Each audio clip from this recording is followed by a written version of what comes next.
Hey, how's it going everyone? Shimoki here, and today we're taking a look at the Queen of Banshees 8.10 update notes for SMITE. So we're going to be doing a quick overview and give a couple opinions, maybe a lot of opinions. We'll see. We'll see how it goes, alright? And yeah, let's get into it. So new to Celtic god, Chlamydia, the Queen of Banshees. I actually don't know how to say that name. Of course, I'll be doing a separate video about her. I don't really like just guessing what the character is going to be like, you know. There's a pretty cool gimmick about this character that we can infer some stuff about, but I don't want to get into that. So yeah, she has, of course, a limited skin, her recolor and her mastery skin, and then a really cool looking RTO skin, which I think is just a recolor of an already existing one, which is okay with me.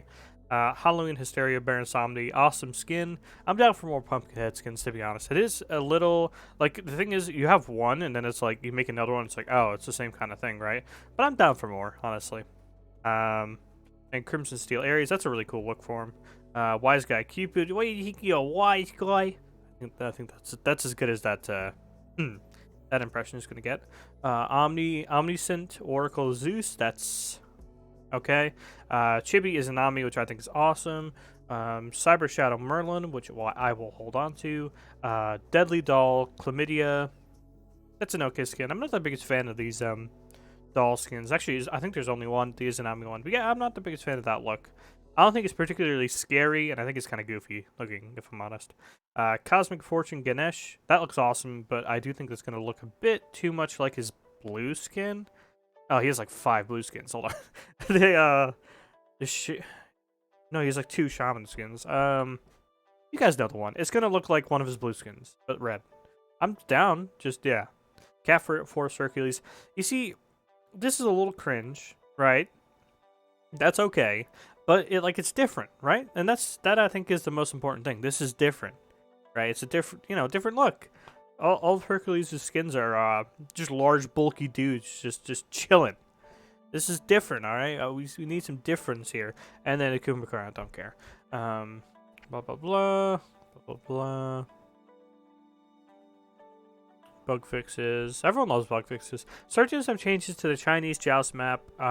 Just trying to balance things out, give better XP splitting, which yeah, that was definitely a big problem in the Joust. In the Joust, but yeah, in Joust in general, the XP splitting always seems a little off.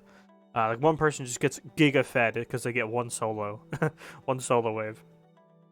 And then one person goes into the jungle to try and split off and do their own thing, get some XP of their own, and then they're 2 levels behind. So I'm down for that. Bull Demon King, yeah, definitely needed to be tankier. Makes sense. All right. Conquest update, the Winter Deadwoods. So they're doing a winter map for Conquest, which I think is awesome. I'm so down. I think it looks great.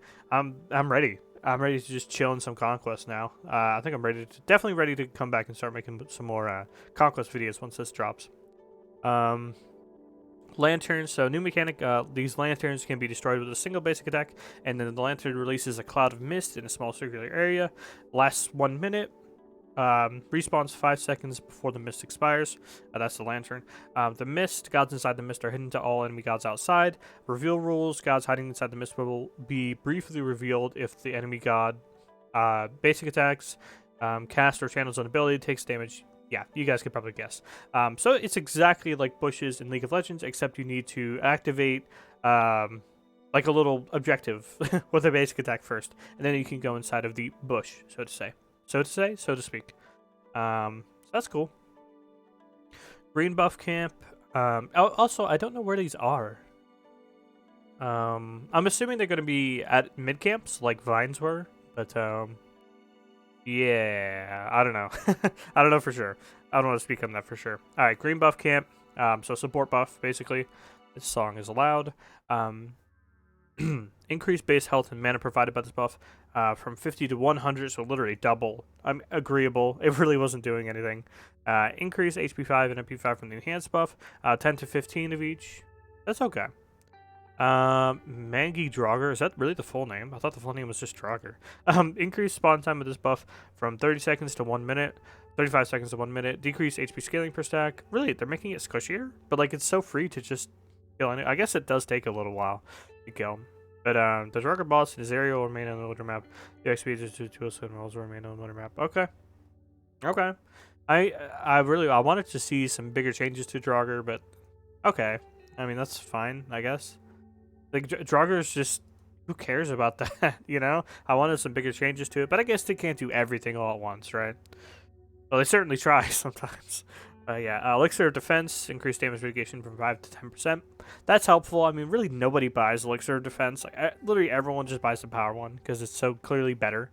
And this one's so clearly useless for 3k. So Warding Sigil, prepare to see Warding Sigil everywhere. So it's still 600 gold, but it gives you 75 health, 15 power, 10 of each protections, and when you are hit by an ability, you gain a stack of dampening, gaining 5 protections for 5 seconds. 5 seconds. This occurs only once per ability cast. Oh, thank God. This stick can stack up. This can stack up to 2 times. Oh, never mind. So yeah, this is a what is it? Yeah, this is a 20 protections item for 600 gold with 15 power on it. So yeah, prepare to see that everywhere. The only thing it's lacking is sustain, which most solo laners typically have built in anyways. Rough. That is going to be rough to try and fight into. I mean, you thought Assassin solo were bad before. I mean, you cannot fight into that as Assassin solo, so that's unfortunate. But yeah, great, awesome. I'm so excited to see more tankiness. And just, if you thought that was bad, get ready for this. The Sigil of the Old Guard, the upgrade, 200 health, okay, 35 physical power. Hold on now, 75 magical protection, and then 45 physical protections. When you are hit by an ability, you gain oh my God, I can't talk. Stack of Rebuke, decreasing damage taken by 4% for 5 seconds. This can only occur once per ability cast. Oh, thank goodness. Okay, I thought this was gonna just go crazy. Oh, but it stacks up to 3 times, so you have 12% damage mitigation on one item. What? Whose idea was this? 12%? That's more than what Spirit Robe gives you, I think. Spirit Robe's 10, right? Oh my God. Yeah, I think this is the most damage mitigation on one single thing in the game, is it? I know Old Shell was more. 12%. Yeah, Oni Hunters is less. Osiris passive, I think, is a little less. Well, Osiris 3 and Osiris passive together, I think, is more. But still, like, that's crazy. Wow. All right. Well, let's. I keep on scrolling down. Sorry. Infused Sigil. This one's just okay. It's gonna be. It's cool. It's cool. I think if you get ahead, you could probably go this. But it's 50 power this time. Oh, nice. 35 of each protection is 350 health. So, you know, still decent tank stats. When you're hit with an ability, you're infused with sigil stacks. It can only occur once per ability cast. You guys get the gist by now. At 4 stacks, it explodes, dealing 500 physical damage to enemies within 30 units around you. So, yeah, I think if you're ahead, this one's the way to go. And then if you're even or behind, you go Sigil of the Old Guard. That sounds about right to me. Or maybe Sigil of the Old Guard would be so OP that, like, you could deal that 500 damage just sitting on people with the damage mitigations on. So War Banner, who cares? Who cares? This was a failed experiment, okay? I give no love to War Flag and all of its compatriots. Boomba's Dagger gets a nerf. Decrease physical power from 10 to 7, and decrease magical power from 15 to 12. I don't really think they needed to decrease the magical power. I mean, who was using this magically? who was magical that was using this? I don't think there was anybody, really. Maybe just to hurt magical ADCs, but they don't need to be hurt, so, you know, stop hurting me, frankly. So it does see a nerf, but I don't know. I think they could have just given this, kept it the same, made it 700 gold, and then gone from there, I think. Because I think the issue is, it's slightly worse than Leather Cowl, but you get a gold surplus from it. The sustain is nice in the jungle, and the starter item upgrades are absolutely ridiculous, and can fit either situation, whether you're behind or ahead. You have an item to go into, or, you know, if you need some shred against squishies, or if you need a little bit more sustain against tanks, you had an option for it. And I think that's the main issue with Boomba's Dagger. That's my opinion on Boomba's Dagger and why people are going is because the starter item upgrades are so ridiculous and the early game impact is so low that you might as well just go it over, you know, like a Leather Cowl, for instance. So they hurt the physical power on it, but I don't know. Just let junglers have an item. I don't know. You know, it's like there was just For so long, there was just mannequins, which only a handful of junglers were really good with anyways. That really felt like, oh, I'm jungling with this item. This is a jungle item. Like, had to deal with Boom's Dagger with no power. Just to be able to jungle on a lot of assassins, and now it's just getting nerfed again. I don't know, man. Just increase the price so it's not among the cheapest start items in the game, you know, so it doesn't get abused so easily.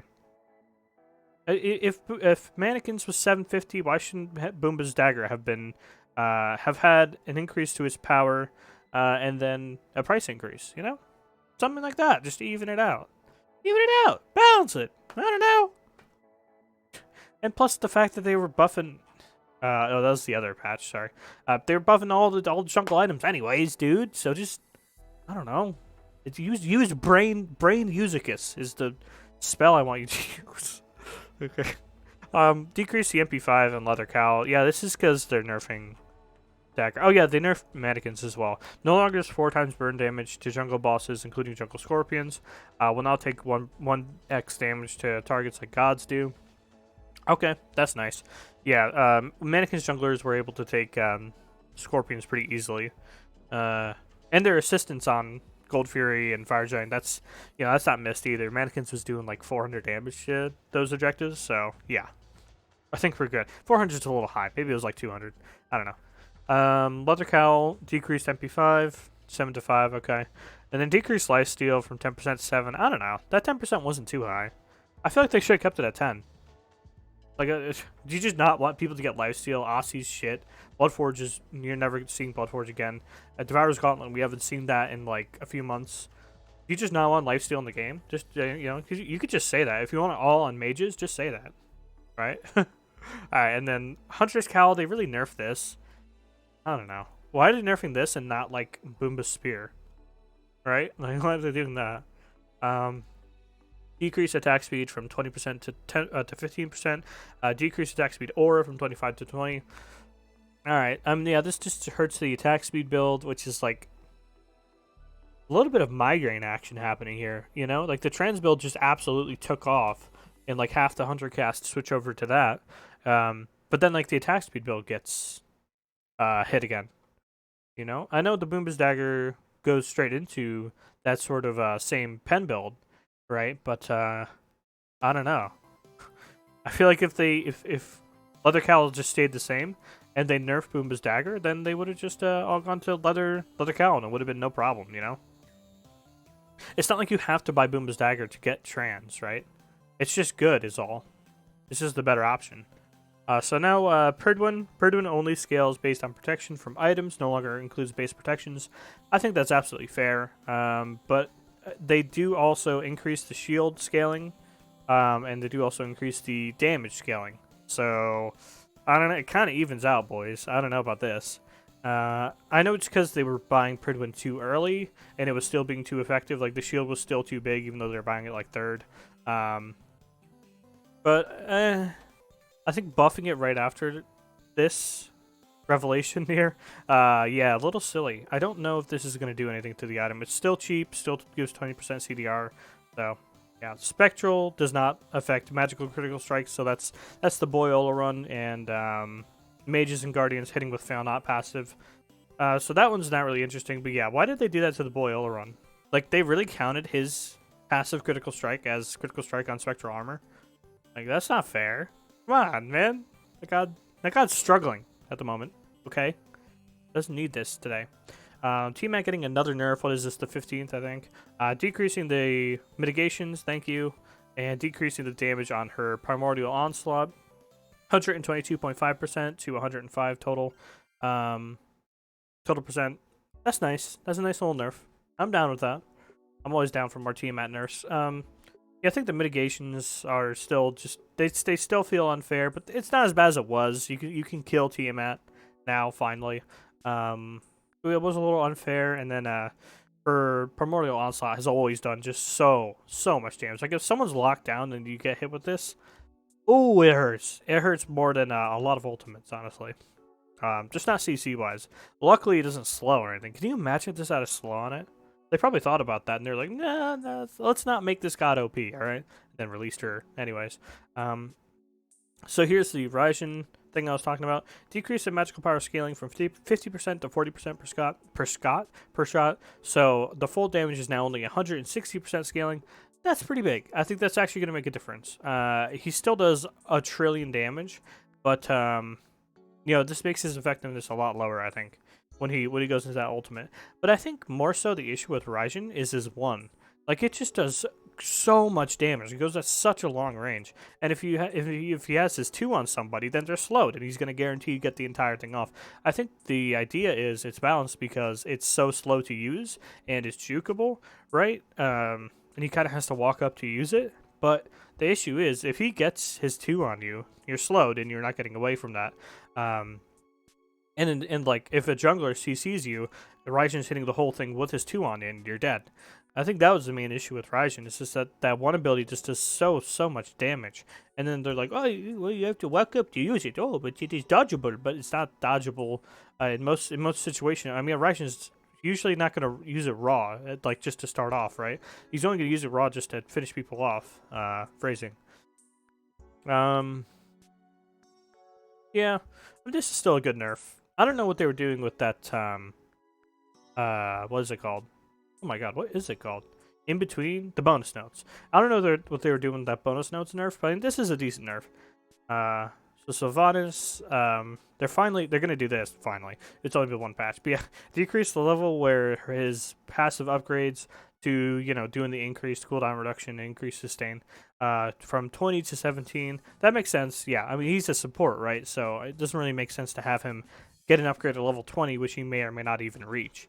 In a fully played out match. Kryptos getting a bunch of buffs, which I love. I don't know if the SMITE channel knows this. I know my friends do. I actually really like Kryptos. I think she's a really interesting character. Really fun, too, which is the more important one. Yeah, her basic attack power, I didn't even know this. I did not know this. Her basic attacks were some of the weakest, like, in the game, period. It was extremely low. I don't know. Well, I do know why. Because they overcompensated for her hit chain. Like they keep on doing with every character that has. Well, they either don't overcompensate for a character's unique mechanic, or they undercompensate it. Like undercompensate like with Kakolan and Yamoja, or overcompensate with like Jormungandr and Charybdis here. So what they're doing here, they're giving her some basic attack power, so she actually basic attacks like an ADC should, and increase the percent damage on the triple shot basic attacks from 33% to 40% each. So a bit of an increase, which completely makes sense given the fact that they still move as slow as regular projectiles do, so you can still dodge the whole thing. So like if she hits one currently, like one of the 3 currently, she only hits 33% of a basic attack, and then if they juke the rest, then you're kind of screwed, right? You're kind of screwed damage-wise. So I think this is extremely fair. Decrease the damage item reduction on her passive from 35% to 30%. Yeah, that makes sense. I know it's it's only like 2 items, right? Odysseus bow and Kins. That's kind of your lot of like what's being affected by this passive. I don't. Should it even be that strong? I don't know. I guess we'll play with this and see how it feels. This still feels like it's too much to me though. Maybe they could just do like a single exception to like Kins and Odibo, and the rest of the stuff's fine. I don't know. Like nothing else really abuses it other than those 2 items that I can think of. It's not like it's a big, huge issue, anyways. But yeah, other than Odibo, I mean, if she could do 100% damage to Odibo, yeah, that would be OP. All right, Spike Shot, increased damage done to minions. This, of course, affects her early game mostly. Now it starts at 80% of the damage dealt. Completely necessary. Her wave clear was really bad. The only way she could realistically wave clear was use her 2 and use it per tide. Lame, bro. Just let me build the tide first, maybe. So now she can do that with her 1. That's great. I like that. Increased, of course, I mean, this is a transmeta, right? So she's not going to do well anyways. So, I don't think she's going to be meta after all these changes, too. But they also increased the splinter damage from 10 to 15%. That's cool. I'm down with that. I don't really think it needed to be increased, but I'm down. Kryptos can now move freely in all directions while in your ultimate state. Yeah, something felt off while moving in her state. Moving in her ultimate. I don't know. That's good. That's good though. I mean, I'll take it. All right, now into Cernano's. His ult deals damage to jungle camps and bosses now. Of course, this is more importantly the bosses part. That's cool. For a little bit of secure. Stupid that it didn't work on bosses before. Like it didn't deal damage. Like it should just not CC then. Why didn't it do damage? I don't really understand. But okay, cool. And then Oleron buff, increase the damage dealt on subsequent hits from 30% less damage to 20% less damage. This is when he does his shooting thing with his 2, like releases all the energy he builds up. That's nice. That's a nice buff. That ability actually does a ton of damage already, so this is going to be extremely helpful for his damage. Still going to die, though. A lot. Vulcan sees a really cool change. Decrease the cooldown on his ultimate from 90 seconds, and now it scales down to 70 seconds. That's pretty big, honestly. That's going to be extremely helpful for Vulcan. That ultimate is a lot of what makes him good. The zoning capability, the objective potential steals, and things like that. Or just getting people off of objectives in general. Like, you have to react to his ult. If the ultimate's well placed, you have to react to it. Because it can completely eviscerate you. Even if you're a tank, you can still take a quarter of your health. God forbid he has a E-Staff or something on it, or Soul Reaver. Just so much damage. So you have to react to this. And I think maybe, like, even with, like, with a CDR build, he might be able to get this off, like, twice in one long team fight. So that's awesome. I'm super down with that. Agni sees a bunch of changes, so this is cool. He deals bonus damage when it successfully stuns an enemy when combined with Agni's fire abilities. Totally fair. I think a lot of new players, including myself, actually thought that this was a thing already. It was not. Now it is. So it does not a lot of damage, which I think is fair. So it's only 100 damage plus 20% of your scaling. I think that's completely fair. I mean, it's another, like, if you have your passive with it, that's a lot of extra little damage you're getting just for being, right? So that's good. Playing the character the way you're supposed to, you get even more rewarded for that now. I like that. Decrease the mana cost on Flame Wave. I think that's completely fair. 100 mana was way too much. But then they put it on Rain Fire, which is interesting. They make his bombs cost 10 mana each. Kind of weird. I don't really like that. I think this is just to maybe keep Agni in check a little bit more. Like, just in case. Like, he completely flops off and is just completely crazy after these buffs, which I don't think he will be. But just in case he's really good after these buffs, I think they put this in. But I think it should have stayed at 0. Anyways, I mean, yeah, so they decreased the mana cost from his main damage ability, like, within his first 3 abilities, right? But then they put it on his ult. I don't really dig that. I don't know. I don't dig that. Well, let the boy have a buff. I mean, come on.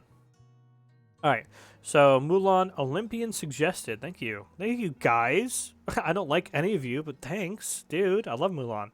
Alright, decrease the skill requirement to unlock her sword and spear abilities. So that's her 2 and her 3. And then increase the skill gain from minions from 20% to 30% towards all 3 abilities. So she literally gets buffs all around here to get her abilities leveled up. That's great. I think that's really, really helpful for her. Because, like, if she's okay in lane, but yeah, if she gets beat most of the time in lane, then she probably needs something like this. Like, without making the character super OP or anything. I think this is super helpful. Also will help in the jungle. I was planning on making a Mulan jungle video soon. So, that's great. Amaterasu, see some buffs. Increase the bonus power from the Valor Aura. Of course, this is only early game. She's only seeing her final numbers are staying the same, but her early game numbers are increasing. So now it starts at 14 power. That's pretty helpful. That's a pretty good little boost. I mean, 10 power is good too, but 14 is really nice. So that's great. And now, especially considering you don't level this ability, I think that's really helpful. Okay, so then Heavily Reflection sees a pretty big buff.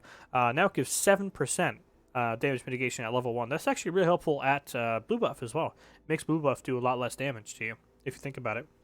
Well, not a lot less, but maybe it's going to save you like 10, 15 HP. It'll save you maybe even more than that. Because 4% is pretty significant, especially once you get all the minions on you while you're charging your 2. So, yeah, nice. Good buffs. Now, the final buff will be to Achilles, and they're going to buff his 3 by 10 damage at pretty much all ranks. Oh, that's weird. It goes up. Yeah, that's weird scaling. Yeah, pretty much 10. Boost of 10 to every rank on his combat dodge. So 20 damage total, extra on that. That's good. That's helpful. His 3 is a really nice little poke tool. So this is going to help him out with that. Reinforce that basically. I do think he needs a damage buff a little bit. I mean, no one likes getting one shot by Achilles, but it hasn't happened for some time now. It's been a while since damage Achilles has really been a thing. So I think this is a-okay. They clearly don't want to overbuff him though. So here's your voice actors for this patch. Chris Guerrero makes a return. He's the I actually know him because he's the Thoth guy. He does like all the Thoth skins and everything. And I really love that character's voice. So yeah, that's the boy right there doing whatever this is. So with that, that's all. I hope you guys enjoyed. What do you guys think of the patch? You think it's good? Think it's bad?